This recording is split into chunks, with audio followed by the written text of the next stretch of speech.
Pancreas को हिंदी में अग्नाशय बोलते हैं।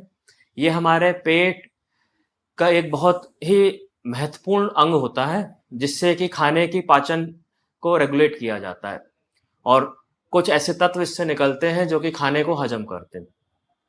पैंक्रियाज पेट में ऊपरी भाग में पीछे की तरफ में होता है और इसका बहुत ही क्लोज रिलेशन होता है। ये इसकी के पास में पेट अर्थात स्टमक होता है। इसी के पास में छोटी आंत का शुरुआती हिस्सा, जिसको कि ड्यूडनम कहते हैं, वो होता है।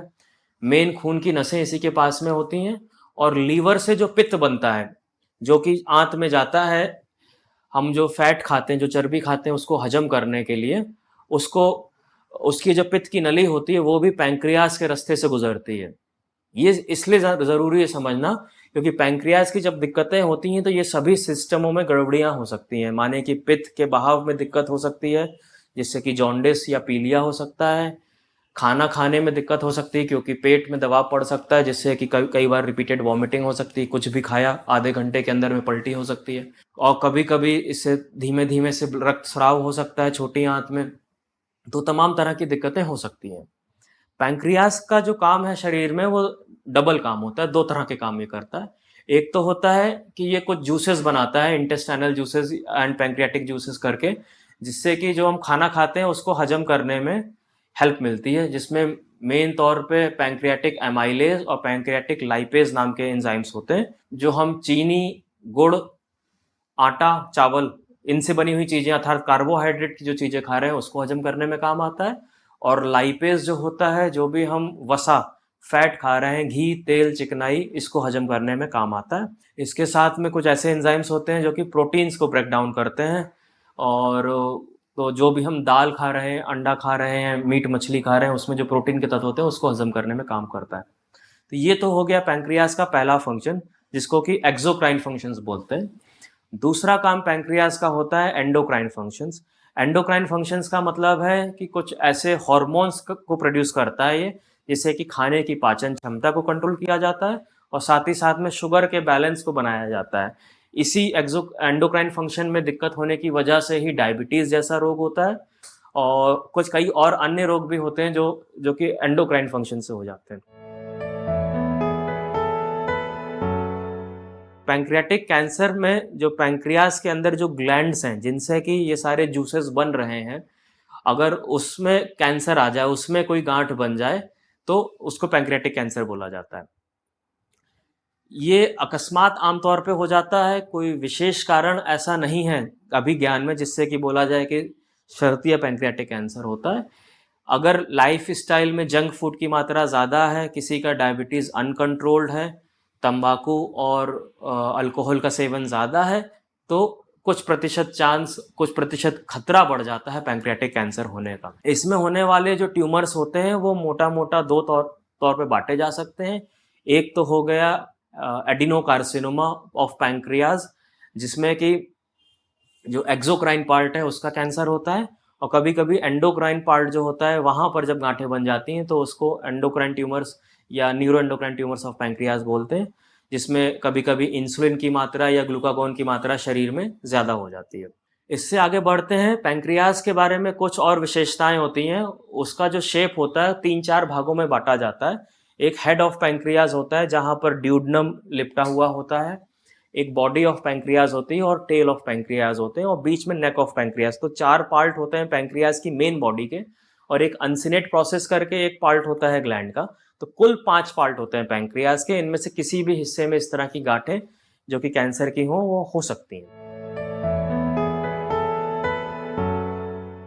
लक्षणों में कोई स्पेसिफिक सिम्टम नहीं है, पर अगर अगर मरीज का, किसी इंसान का वजन लॉस हो गया है, भूख नहीं लगती है, कमर में, पीठ में तेज दर्द हो रहा है, पेट में कोई गांठ लग रही है, जॉन्डिस हो गया है अर्थात पीलिया हो गया जिसमें कि आंखें पीली होंगी, पेशाब सरसों के तेल जैसा पीला पीला होगा, और मल या लैट्रिन जो है वो सफ़ेद चीनी मिट्टी जैसे रंग की होगी, इन सारे सिम्टम्स को ऑब्स्ट्रक्टिव जॉन्डिस बोलते हैं। उनका एक कारण पैंक्रियाज का कैंसर हो सकता है।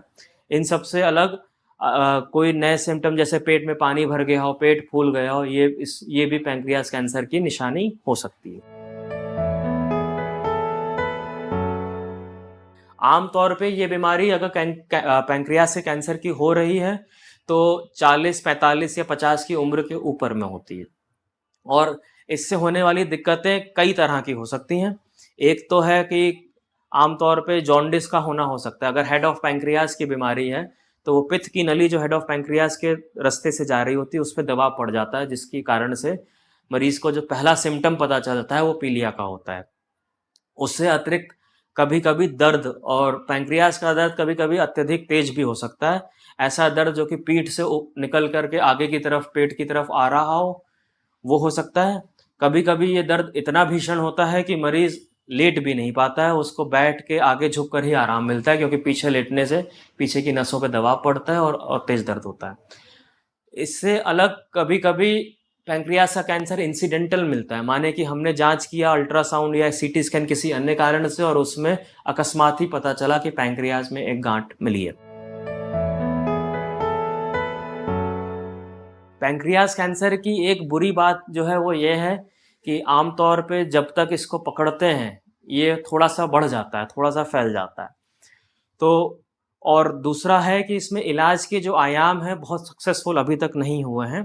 तो बेस्ट जो उम्मीद है इस बीमारी से वो यही है कि सिम्टम्स होते ही जल्द से जल्द इसकी जांच पड़ताल कर ली जाए, एक डॉक्टरी परामर्श ले लिया जाए, क्योंकि इस बीमारी से बेस्ट आउटकम तभी मिलेंगे जब इस बीमारी को एकदम शुरुआत में ही पकड़ के उसका इलाज किया जा सके। तो यदि आप अपने डॉक्टर के पास गए हैं और इन इन किसी सिम्टम्स से और उसको ये संदेह हुआ है कि पैंक्रियास का कैंसर तो नहीं है, तो हो सकता है वो कुछ जांचें कराएं, जिनमें से पेट का अल्ट्रासाउंड, पेट का सीटी स्कैन, छाती का एक्सरे या सीटी स्कैन शामिल हो सकता है। कभी कभी एंडोस्कोपी के द्वारा में जांच की जाती है, जिसको कि ERCP बोलते हैं, जिसमें मुंह के द्वार से एक कैमरा डाल करके जांच किया जाता है और आवश्यकता पड़ने पे उसी के थ्रू, मुंह के रास्ते के थ्रू, एंडोस्कोपी के थ्रू एक अल्ट्रासाउंड किया जाता है। और कैंसर की फाइनल पुष्टि के लिए बायोप्सी या FNAC नीडल की जांच भी की जा सकती है। इन जांचों से ये पता चलता है कि बीमारी पैंक्रियास के किस हिस्से में है और कितनी फैली हुई है। आसपास की गिल्टियों में, लीवर में, लंग में, कहीं और पे तो नहीं फैली हुई है। इलाज के लिए इस बीमारी का अगर सीमित है तो बेस्ट इलाज ऑपरेशन होता है, जो कि एक जटिल ऑपरेशन होता है। इसमें पैंक्रियास में जहाँ जिस हिस्से में बीमारी है उस हिस्से को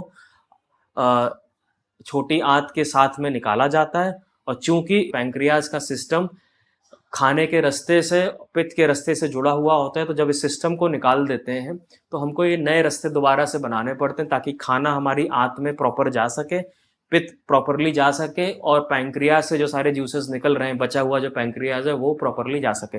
इस सर्जरी का नाम आमतौर पर विप्पिल सर्जरी या फिर पैंक्रियाटिकोड्यूडेक्टमी सर्जरी होता है। इससे अतिरिक्त ऑपरेशन के बाद में कभी कभी अगर सफल ऑपरेशन हो गया है और कुछ रिस्क फैक्टर्स, बीमारी बढ़ी हुई लग रही है, तो कीमोथेरेपी जो कि ग्लूकोज की बोतलों के द्वारा दवा दी जाती है वो, या फिर रेडियोथेरेपी अर्थात बिजली की सिकाई देने की भी बात की जा सकती है। किंतु यदि बीमारी शुरुआती डायग्नोसिस के टाइम पर ही फैली हुई या बढ़ी हुई है तो उसमें ऑपरेशन की राय नहीं दी जाती है। उस सूरत में यदि जॉन्डिस है तो उसको कंट्रोल करने के लिए कभी कभी स्टेंट डालने की राय दी जाती है पित्त की नली में, जिससे कि पीलिया कंट्रोल हो जाए। उसके बाद में दर्द निवारक दवाइयाँ दी जाती हैं दर्द के लिए। अन्य जो भी सपोर्टिव दवाइयों की आवश्यकता है, वॉमिटिंग के लिए, भूख ना लगने के लिए, वजन कम होने के लिए, वो दी जाती हैं। और डेफिनेटिव इलाज के तौर पे फिर नसों से दवाइयाँ, कीमोथेरेपी जिनको कहते हैं, वो दिया जाता है। इसमें जो आउटकम्स हैं इस बीमारी के थोड़े से पुअर हैं और अभी काफ़ी रिसर्च चल रही है, कुछ कुछ नई दवाइयाँ आने की बात हो रही है जिससे कि इस बीमारी को कंट्रोल किया जा सके। इस बीमारी से बचाव में अर्ली डिटेक्शन ही बेस्ट तरीका है। किसी भी तरह के सिम्टम्स हो रहे हैं जो मैंने आपको बताए तो फिर डॉक्टरी परामर्श लेना, एक ऑन्कोलॉजिस्ट से लेना आवश्यक हो जाता है। जॉन्डिस या पीलिया जो हुआ है उसको हल्के में नहीं लेना चाहिए, खासतौर से अगर ऑब्स्ट्रक्टिव जॉन्डिस है तो इस तरह के सिम्टम्स, इस तरह की बीमारियां हो सकती हैं। एक बात और है कि पैंक्रियाटिक कैंसर के साथ में ही एक एंटिटी होती है, पेरी एम्पुलरी कार्सिनोमा बोलते हैं, जिसमें कि पैंक्रियास के सिर के पास में 3 या 4 बीमारियों के क्लस्टर को बोलते हैं, जिसमें पित्त की नली के आखिरी हिस्से का कैंसर भी हो सकता है, ड्यूडनम का कैंसर भी हो सकता है और पैंक्रियास के हेड का कैंसर भी हो सकता है। इन सभी का इलाज आमतौर पे एक ही तरह से होता है जैसा मैंने बताया, जिसमें कि पैंक्रियाटिकोड्यूडेक्टमी सर्जरी की जाती है।